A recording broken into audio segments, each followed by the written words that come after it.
For a businessman, the impact is quite fatal. Tesla's stock price has been on a steady decline in recent months. For Musk, reaching this point means it's time to say goodbye.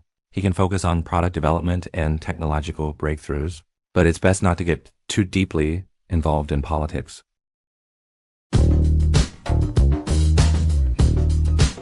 Hello, I'm Jeffrey, and welcome to Just It Out as today, April 14th, 2025. I want to talk about even Musk can't take it anymore. What's making Musk unable to continue? In a recent interview, Musk publicly announced plans to resign as the U.S. Department of Efficiency Secretary by the end of May. As we all know, Musk's position is largely ceremonial. His main job was essentially to help get Trump into power and give him a push. This role involved doing the dirty work, tasks that were both thankless and controversial. For example, after Trump took office, Musk began auditing various USA government departments. The most famous move was eliminating U.S. Agency for International Development. Later, at Trump's request, Musk even audited the Pentagon and the Federal Reserve. Honestly, we all know that the Pentagon and the Federal Reserve are not places where ordinary people can just meddle. How deep the waters are in these areas, both Trump and Musk probably know better than anyone else. As president, Trump naturally couldn't handle such tasks directly. So, having Musk shoulder the burden was a good option. After all, Musk is an outsider, not a traditional politician, and he doesn't have presidential ambitions. To both the Democratic and Republican parties in America, Musk is more like a supporting player. The role of this supporting player is mainly to take the fall for others, in fact, including Trump.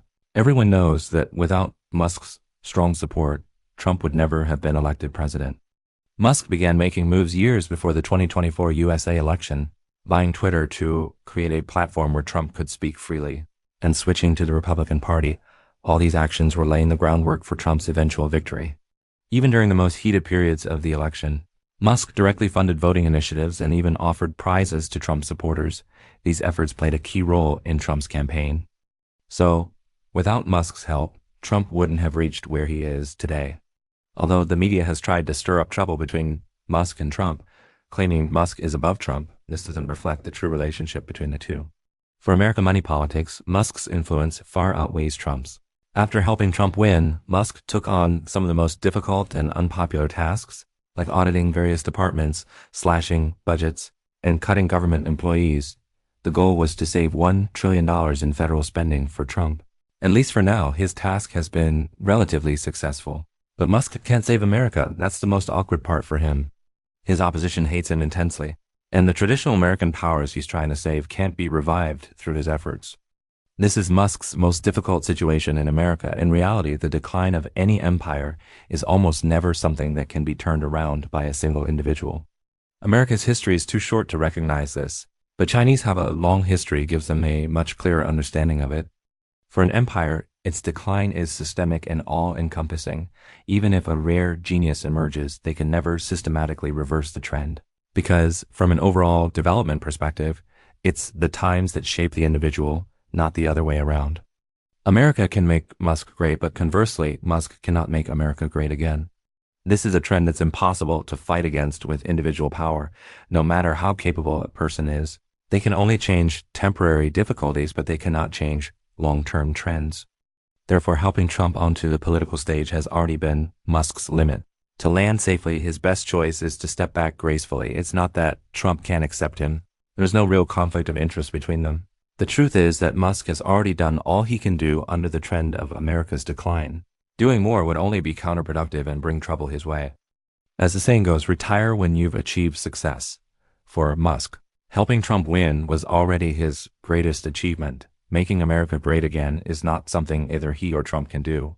No one can. Continuing to persist will only bring more negative feedback. This can be seen from the actions taken against Tesla in the USA and Europe. Many people are venting their dissatisfaction with Trump by attacking Musk, burning Tesla cars and charging stations, and even calling for a boycott of Musk's products. For a businessman, this is extremely damaging. Tesla's stock price has been falling steadily in recent months. For Musk, having reached this point, it's time to say goodbye. He can focus on product development and technological breakthroughs, but it's best not to get too deeply involved in politics. That's a big taboo for any businessman. Clearly, Musk is a smart man, and he understands the underlying logic of this, so announcing his plan to resign by the end of May isn't a spur-of-the-moment decision.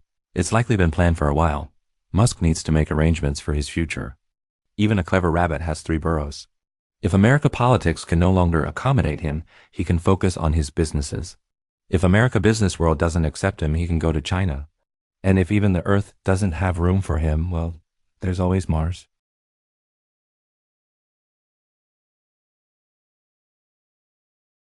That is all for this episode. Appreciate your listening. Love you guys. I'm Jeffrey. This is just spit out.